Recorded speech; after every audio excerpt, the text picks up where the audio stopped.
जी दोस्तों, once again welcome to सब रंग यूके। और आज फिर एक स्पेशल सेगमेंट लेकर मैं आपकी खिदमत में हाजिर हुआ हूं। और मेरे साथ फ्रॉम इस्लामाबाद जनाब इफ्तिखार चौधरी साहब जो हैं वो भी मौजूद होंगे। आज हम बात करने जा रहे हैं कि जो कैप्टन रिटायर्ड सफदर ऐवान साहब हैं, उनको एक बार फिर नैप ने तलब कर लिया है गालिबन 16 तारीख को। और उन पर ये भी इल्ज़ाम है कि वो जाली दस्तावेज़ जो हैं उन्होंने जमा कराए हैं। तो इस हवाले से उन्होंने सोशल मीडिया पे बहुत सारे बयानात भी दिए हैं और ये कहा है कि जो मेन मीडिया है पाकिस्तान का, वो मेरी कोई खबर जो है वो नहीं चलाता। और सोशल मीडिया को इस्तेमाल करते हुए उन्होंने ये भी कहा कि मुझे सुप्रीम कोर्ट क्लियर कर चुका है इंक्वायरी करने के बाद, और अब चेयरमैन जो हैं वो कंटेम्प्ट ऑफ कोर्ट कर रहे हैं मुझे दोबारा बुलाकर। और मैं जानता हूं कि ये केस जो है वो जनरल फैज हमीद साहब जो हैं वो मेरे खिलाफ बना रहे हैं। पहला सेगमेंट जरा सुनिए उन्होंने क्या कहा। निकलूंगा। और सबसे बड़ी बात यह है कि सुप्रीम कोर्ट ऑफ पाकिस्तान ने एक जेआईटी बनाई। जेआईटी ने 6 घंटे मेरी इंक्वायरी की। मेरे एसेट्स को उन्होंने अच्छी तरह खंगाला, उनको कुछ नहीं मिला। मेरी एक रिपोर्ट सुप्रीम कोर्ट में चली गई कि जी ये एसेट्स हमने देखे हैं। सुप्रीम कोर्ट ने मुझे कोई ऑर्डर नहीं किया।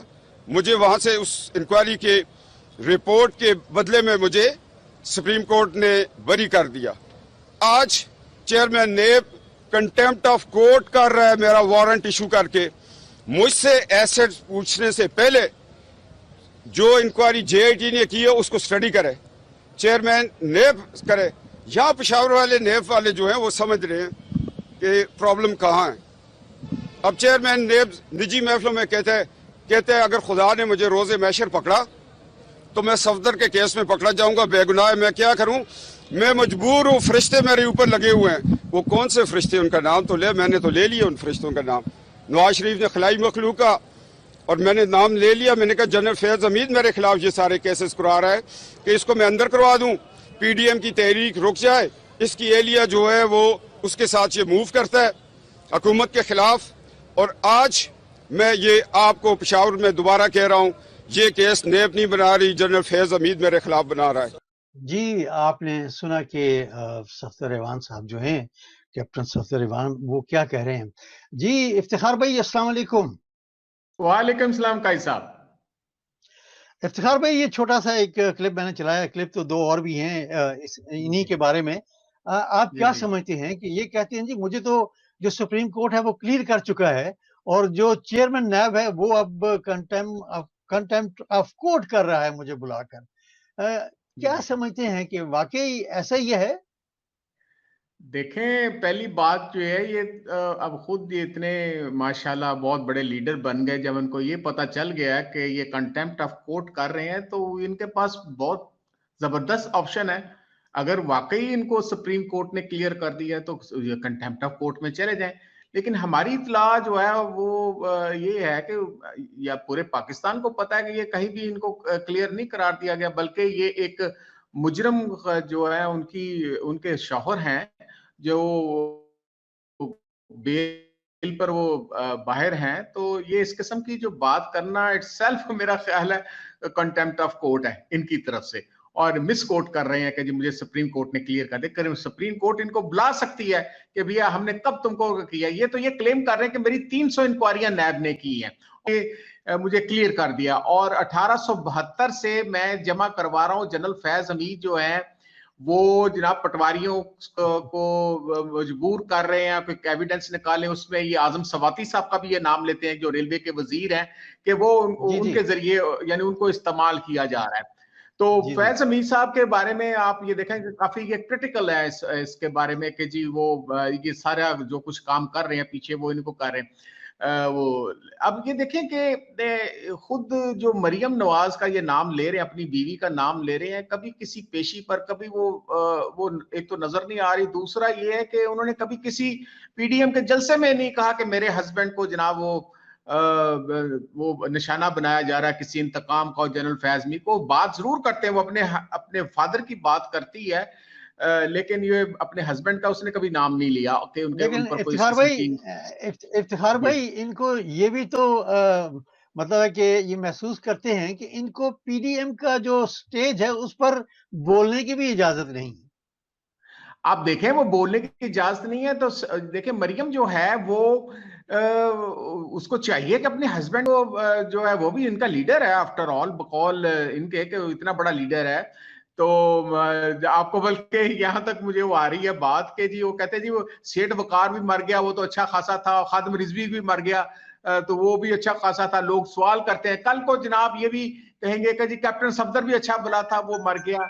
अब वो आपने वो देखा ना, वो टटीरी होती है, वो रात को वो टांगे सुना ऊपर करके वो सोती है, वो जी जो जी जी पूंछ होती है, वो इसलिए कि वो जी। पूछा गया भी तुम क्यों टांगे ऊपर करके सोती है, वो कहते हैं कि इसलिए कहीं आसमान ना गिर पड़े, और मैंने टांगे इसलिए ऊपर रखी कि आसमान अगर कायम है मेरी टांगों की वजह से। तो ये इस किस्म की जो बात करना, ये इस किस्म की गुफ्तगू करना इटसेल्फ ये एक फनी कैरेक्टर होने की निशानी अच्छा, है। तो मैं इफ्तिखार नहीं भाई, समझता कि जी इफ्तिखार भाई, एक और क्लिप है, वो भी जरा सुनिएगा। वो क्या कहते हैं? वो जी कहते हैं कि मेरे ससुर जो हैं वो तो खलाई मखलूक कहते थे, मैं तो नाम ले रहा हूं कि ये इलेक्शन किसने चोरी किया। जरा सुनिएगा। पर्दा इस हुकूमत को इलेक्शन किसने चोरी किया? बताओ, उस पर कमीशन क्यों नहीं बनता कि इलेक्शन इन्होंने चोरी करके एक नायल शख्स के हवाले पाकिस्तान को कर दिया। आज आटा नहीं, चीनी नहीं, हॉस्पिटल नहीं, स्कूल नहीं, एजुकेशन नहीं, पाकिस्तान को कमजोर कर दिया। हमने नहीं घसीटा इनको, ये खुद हमारे ट्रक के पीछे उसका चैन पकड़ लेते हैं और दौड़ते रहते हैं कि जी हम भी आपके साथ हैं, हमारी शराकत भी हो। आज वोट को इज्जत दो बर्मा तक ये नारा चला गया है।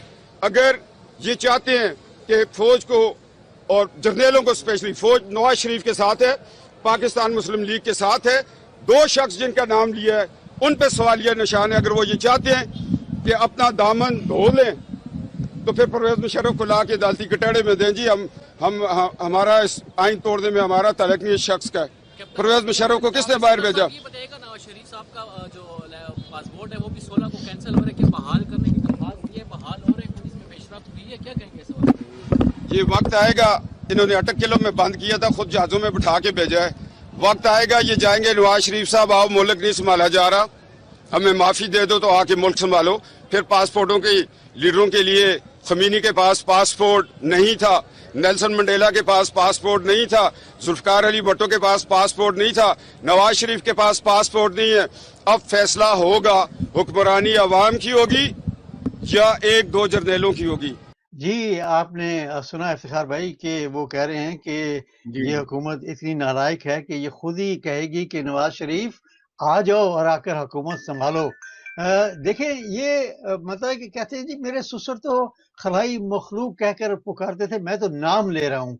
तो इफ्तिखार भाई, मेरा तो ये सवाल है कि ये इदारे हमारे जो है वो क्या करें।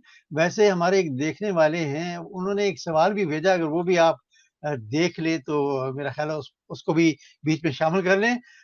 ये सवाल आप पढ़ सकते हैं तो पढ़ लें। वो ये जी के सवाल है कि मरियम सफदर का नाम इनका नहीं लेती तो फिर भी आप मुतमैन हैं। अगर आप मुतमैन हैं तो फिर उनका क्या नतीजा निकलेगा? जी तो असल में ये बीच में ये कवर हो जाएगी बात। ये सुसर जो हैं वो नाम ले चुके हैं। कैप्टन सफदर साहब को मेरे ख्याल इंफॉर्मेशन नहीं पहुंची, वो जी टीवी पर आया था। खैर ये सोशल मीडिया अगर देखते हैं टीवी में वो ये जी जी। आया था कि जनाब और ये जो इसीलिए जनरल इसीलिए फैज हमीद है। इसीलिए इसीलिए इफ्तिखार भाई, उनकी तकरीर जो है वो बैंड हुई थी।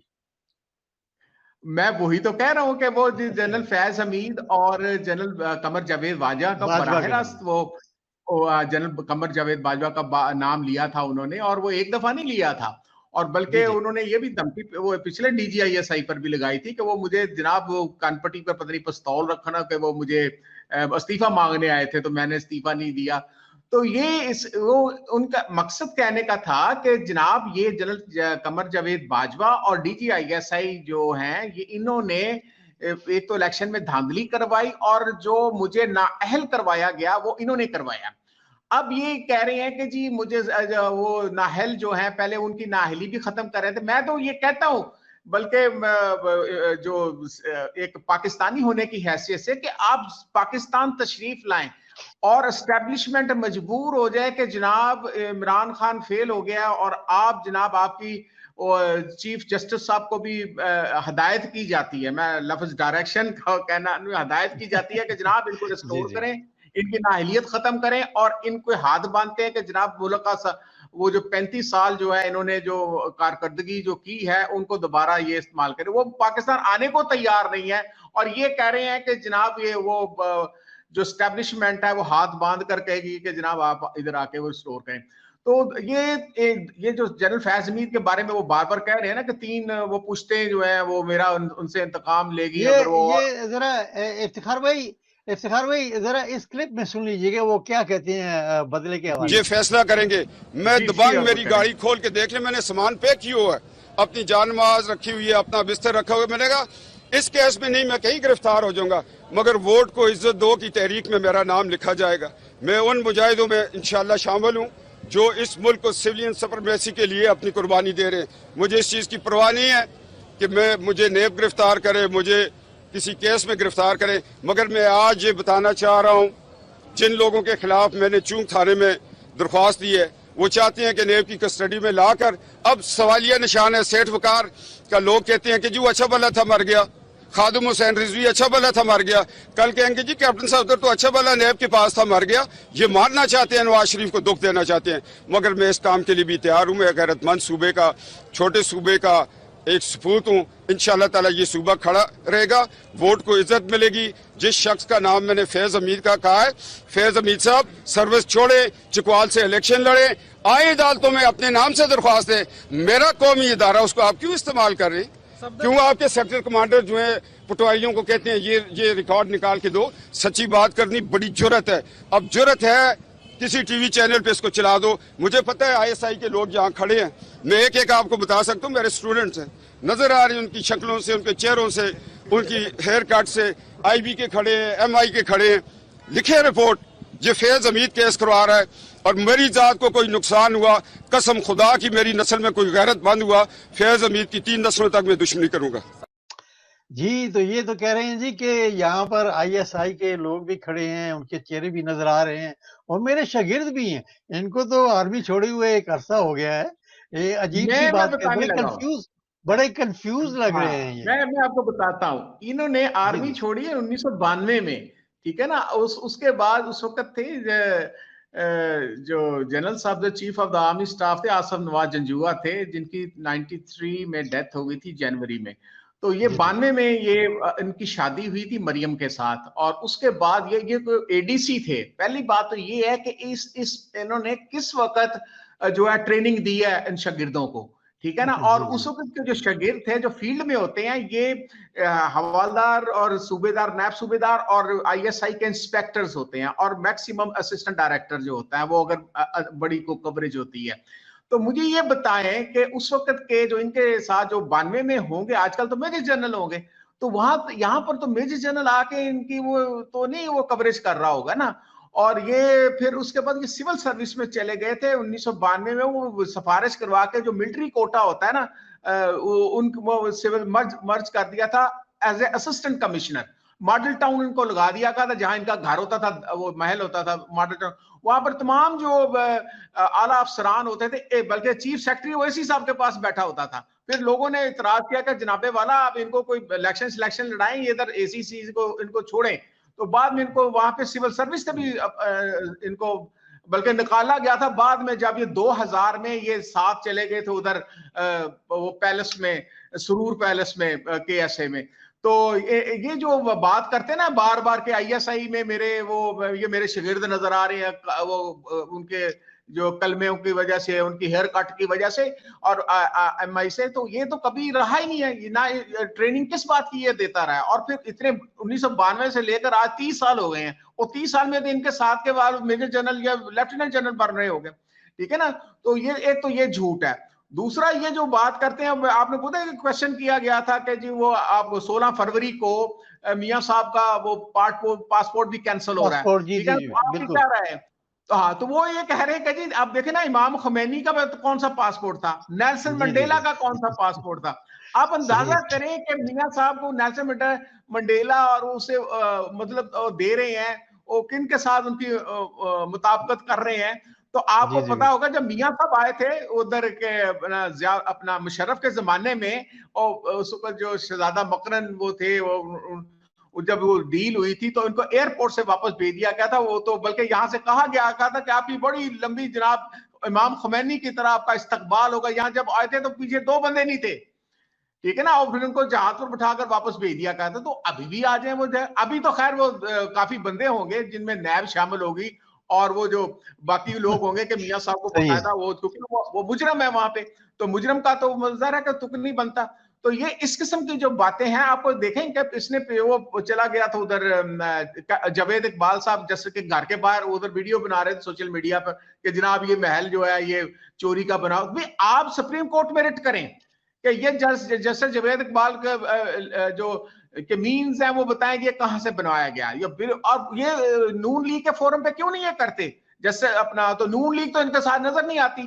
अब 16 फरवरी को नैब ने बुलाया इनको, तो नैब जो है वो बल्कि मियां मरियम नवाज को आना चाहिए अपने साथ खड़ा करके बताया कि ये मेरे शौहर के साथ ज्यादती हुई है, ठीक है ना। और मुझे नहीं लगता कि मरियम नवाज को पता भी होगा कि ये 16 फरवरी को इसको बुलाया भी हुआ कि नहीं बुलाया हुआ।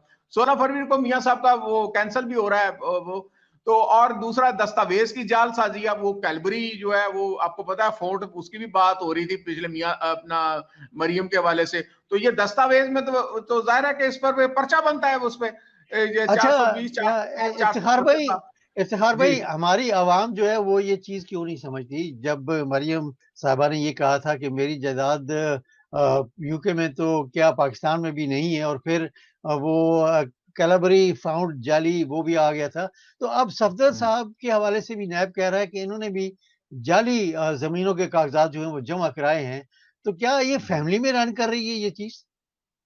देखें, पहली बात तो ये है कि मैं अगर जालसाजी करता हूं किसी के डॉक्यूमेंट्स में तो 420 461 471 का पर्चा बनता है, ठीक है जी ना। जी तो विलफुल जो है as a student of law मैं बता रहा हूं, तो वो मरियम ने अब क्या, अब वो बात फिर क्यों रही है? हमें तो इन जजेस पर भी इतराज होता है ना कि वो आपको सजा हो गई है, वो बाहर फिर रही है। प्रूव हो गया कि ये प्रूव हो गया कि ये जो है कैलबरी फोंट से बनाया गया। वो कैलबरी फोंट जनाब जिस वक्त ये खत लिखा गया उस वक्त कैलबरी इंट्रोड्यूस ही नहीं हुआ था, ठीक है ना। और उसके बाद ये जालसाजी है, फिर कतरी खत आया, वो कतरी खत भी बिल्कुल बिल्कुल सही है, जालसाजी हुई है, सही ठीक है है। ना। तो कतरी खत, ये आप मुझे ये बताएं कि ये इन लोगों के लिए कानून अलहदा क्यों है, ठीक है। और वो आप अवाम की बात करते हैं, अवाम को तो पता है, लेकिन हमारी जो आला अदलिया है उनका क्या रोल है, ठीक है ना। अब हम ये देखना चाहते हैं कि ये किस कानून के तहत, ये कभी सुना है कि मुजरम बाहर गया हो, वो अपना वो बड़े मजे कर रहा हो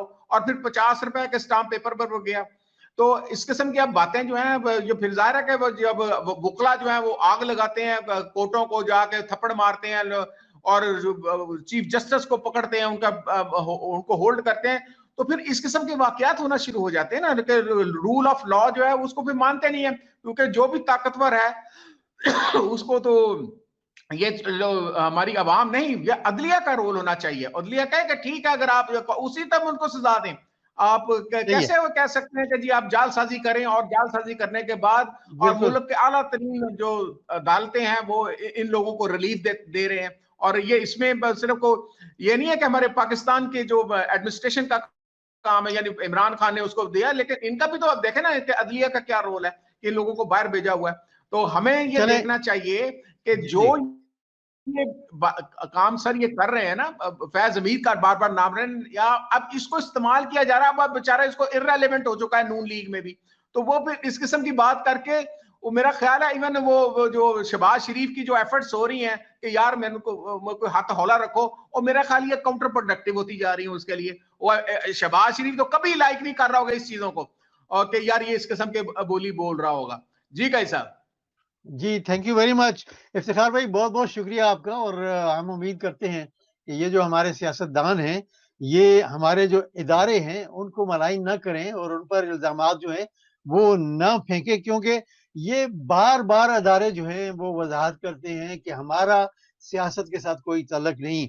चलें ठीक है, इंशाल्लाह अगले किसी प्रोग्राम में आपसे दोबारा मुलाकात होगी। सर एक तब छोटी सी तक बात, बस आखिरी बात, जी जी वो जरूर ये कहिए, बात जरूर कर कहिए। रहे हैं ना कि जस्टिस जावेद इकबाल ने मुझे कहा, जस्टिस जावेद इकबाल ने मुझे कहा था क़यामत वाले दिन अगर मैं पकड़ा जाऊंगा तो कैप्टन सफर से कैसे पकड़ा जाऊंगा। नहीं सर, नहीं, उन्होंने ये नहीं कहा कि मुझे कहा, उन्होंने कहा कि निजी महफिलों में वो ये कह रहे हैं। हाँ अच्छा, निजी में वो मतलब निजी महफिलों ने इनको थ्रू किया ना, वो बात वही आ गई ना। वो निजी महफिल से मुखबर जो इनके ISI के जो इनके हैं ना उधर, वो जो स्टूडेंट्स हैं उन्होंने इनको बताया है कि जी वो निजी महफिलों में इस तरह की बातें करते हैं। जी सर ठीक है, thank you very much Iftikhar भाई। इंशाल्लाह अगले प्रोग्राम में दोबारा आपसे मुलाकात होगी। बहुत बहुत शुक्रिया आपका। और यही था सब रंग। Thank you very much Iftikhar भाई। यही था सब रंग आज का। और उम्मीद करता हूँ, वैसे जो टिकर चल रहा है सब रंग UK लाइव मंडे 6 PM, ये प्रोग्राम होता है हर सोमवार को, लेकिन ड्यूरिंग द वीक हम आपके लिए कोई ना कोई सेगमेंट जो है वो साथ लेकर आते हैं। और मुझे तो उम्मीद है कि हमारे जो सियासतदान हैं वो कुछ ना कुछ अब थोड़ा समझेंगे कि हमारे जो इदारे हैं इन्होंने ठीक होना है, इनको ठीक करना है। लेकिन जब तक ये PDM और हुकूमत आपस में लड़ते रहेंगे, इदारे क्या ठीक होंगे, अवाम जो है वही सफ़र करती रहेगी। अगले प्रोग्राम तक मुझे इजाज़त दीजिएगा और उम्मीद करता हूँ कि आज का प्रोग्राम जो है वो आपने एंजॉय किया होगा। अगले प्रोग्राम तक मुझे भी इजाज़त दीजिएगा। और इफ्तिखार चौधरी साहब हमेशा मेरे साथ मौजूद होते हैं, उनका भी बहुत-बहुत शुक्रिया। अल्लाह हाफ़िज़।